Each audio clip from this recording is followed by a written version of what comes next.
মানব পাচারের প্রতিবাদে আজকের এই প্রোগ্রামে বলতে চাই, যারা মানব পাচারের সঙ্গে জড়িত, যারা দীর্ঘদিন বিগত সময়গুলোতে নারী, পুরুষ, শিশু কিংবা সকল শ্রেণী পেশার মানুষকে অন্যায়ভাবে পাচার করেছে, নির্যাতন করেছে, এদের অতি দ্রুত বিচারের আওতায় আনা হোক এবং এরা যেন কোনোভাবেই দেশ থেকে পালিয়ে যেতে না পারে, কঠোর থেকে কঠোর নজরদারি রাখা হোক।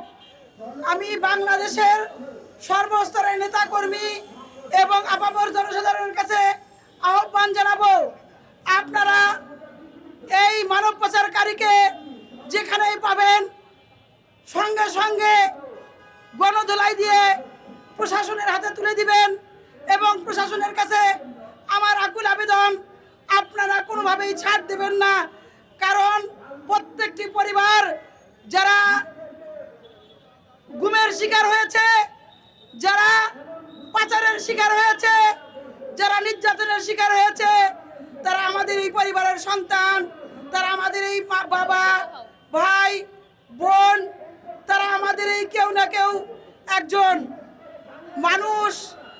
মানুষের বেঁচে থাকার অধিকার আছে, ন্যায্য বিচার পাওয়ার অধিকার আছে।